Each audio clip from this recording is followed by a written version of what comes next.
जो नेक्स्ट है for KKR fans भाई, BCCI is biased against KKR and ये चीज तो मतलब through out the IPL going into the T20 world cup पूरे कमेंट्स भरे हुए थे इससे कि बीसीसीआई बायस्ड है एंड जब रिंकू सिंह को नहीं लिया गया। हाँ, तो आई थिंक इसके चलते हुए मैंने जितना नेट पे पढ़ा केकेआर फैंस को समझने का एफर्ट डाला, उससे 3 बेसिक आर्ग्यूमेंट्स निकल के आती हैं।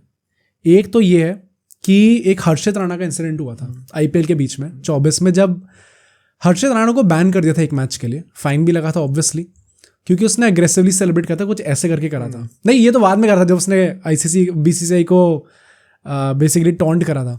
उससे पहले उसने कोई सेलिब्रेशन करा था फ्लाइंग किस वाला, और उसके चलते उसे मतलब फाइन दे दिया गया, फिर एक मैच के लिए बैन कर दिया गया, विच वॉज क्वाइट स्टूपिड। वो विराट कोहली अगेंस्ट थोड़ी हुआ है भाई। नहीं, विराट कोहली अगेंस्ट नहीं कह रहा मैं दोनों इंस्टेंसेस को साथ में लेके चल रहा हूँ। कौन से इंस्टेंसेस? विराट कोहली का जो अंपायर के साथ झगड़ा हुआ था, और उसके बाद उससे कुछ से फाइन दिया था, तो उससे कोई मैच बैन नहीं मिला था। तो इस चीज को केकेआर फैंस साथ में लेके चलते हैं और बोलते हैं कि तुम क्लियरली देख सकते हो कि बायस कहाँ पे है बीसीसीआई का। हर्षित राणा को फ्लाइंग किस करने के लिए, जो कि मतलब आप किसी को करते हो देखोगे तो आपको लगेगा भी नहीं कि यार ये कुछ टॉन्ट वॉन्ट। विराट कोहली ने उसी सीजन में खुद भी कर रखा है ये सेलिब्रेशन, खुद भी कर रखा है, राइट।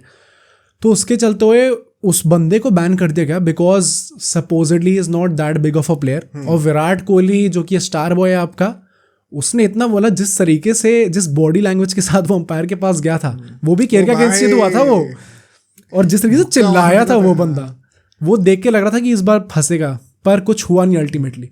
तो एक ये इंस्टेंस है।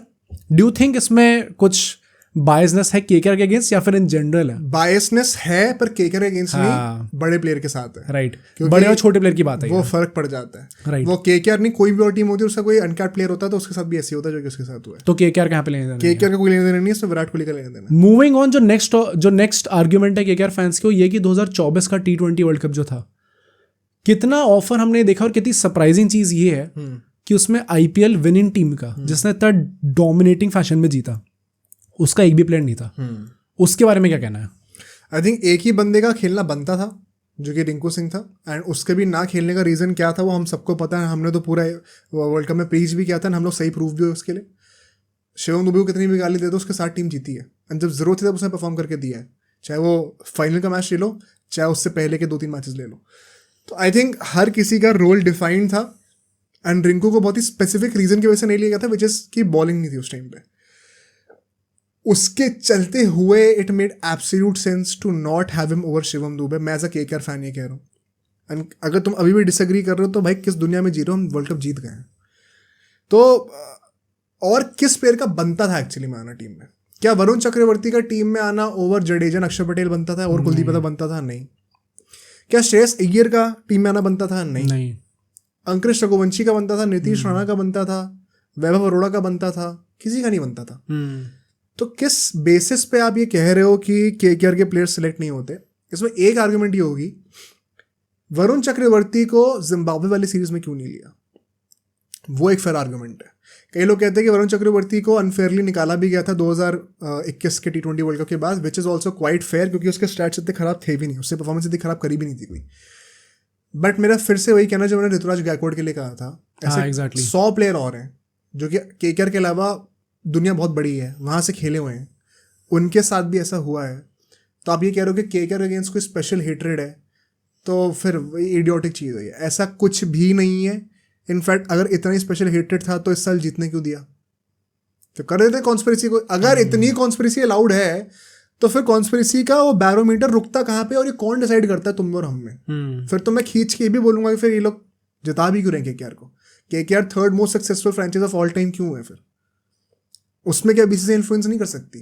तुम्हें ऐसा लगता है? अगर ये कॉन्स्पिरेसी सच है तो वो भी सच हो सकती है। बहुत सिंपल आर्गुमेंट है। एंड जो लास्ट आई थिंक वो रिसेंटली बन के आई है, जब इंडियन टीम के सारे कोचेस जो थे वो केकेआर से ले लिए गए, एंड देन ऑब्वियसली इंडिया के कोचेस बना दिए गए, जिसके चलते हुए केकेआर जो यहाँ पर टीम थी, मेगा ऑक्शन भी हो रहा है अब। तो एज हमने कुछ पॉडकास्ट पहले भी डिस्कस करा था कि केकेआर इज द टीम जिसने सबसे ज़्यादा खोया है। ऑक्शन स्टार्ट भी नहीं और ऑलरेडी वो सबसे ज़्यादा खो चुके हैं।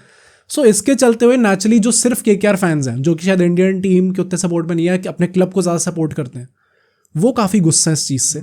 एंड काफ़ी नाराज़ है इस चीज़ को लेके कि उनकी टीम को बहुत ज़्यादा वीक कर दिया गया है, क्योंकि 10 साल बाद फाइनली ऐसा लग रहा था कि केकेआर का वो टाइम आ गया है, क्योंकि बाकी जो दोनों मेन फ्रेंचाइजीज हैं सीएसके और मुंबई, वो दोनों इस टाइम पर थोड़ी वीक लग रही है। फिर से घटिया आर्गूमेंट है।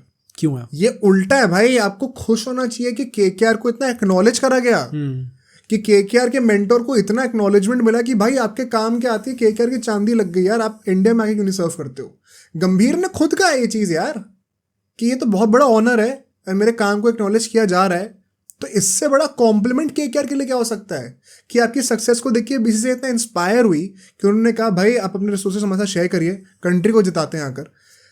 उल्टा तब होता कि भाई टीम बड़ी सक्सेसफुल है और उस टीम का जो कोच है उसको इंडिया का कोच बनने का चांस नहीं मिल रहा, कि उसके वर्क को इग्नोर करा जा रहा है। यहाँ तो एकदम उल्टा हुआ है, आपको तारीफ करनी चाहिए। जो फैंस है वो बेसिक इस आर्ग्यूमेंट को रखते हुए बहुत बेसिक चीज़ ये भूल जाते हैं। अगर आप ये आर्ग्यूमेंट रख रहे हो तो उसका मतलब ये है कि आप केकेआर और इंडिया को अलग रख रहे हो। केकेआर इंडिया के अंदर है, तो इससे उठ के लोग इंडियन टीम में जाएंगे, दैट इज अ प्रमोशन, ये एक स्टेपिंग स्टोन है। सिर्फ केकेआर की बात नहीं, आईपीएल की हर एक चीज, हर एक फ्रेंचाइज पर्पस से यही होना चाहिए कि आप इंडियन टीम को कैसे बेटर बनाओ। पूरी लीग का पर्पस यही है कि आप इंडियन टीम को आगे कैसे बढ़ाया जाए।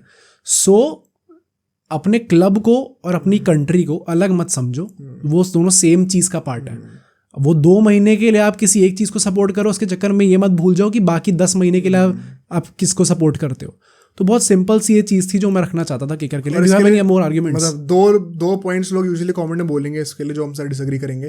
पहली बात तो कि तुम सच्चे केकेआर फैन नहीं हो, तो मेरे से बड़ा कोई फैन नहीं, क्योंकि मैं 2008 के पहले मैच से देख रहा हूँ, मेरे से पहले से तुम नहीं देख सकते, उससे पहले केकेआर थी नहीं। सेकंड बात ये कि भाई अगर आप ये चीज को फिर भी आप अगेंस्ट हो तो फिर आप काइंड ऑफ एंटी नेशनल हो टू सर्टेन एक्सटेंट। आप कंट्री का इंटरेस्ट पहले रखो किसी भी सिटी और स्टेट से पहले।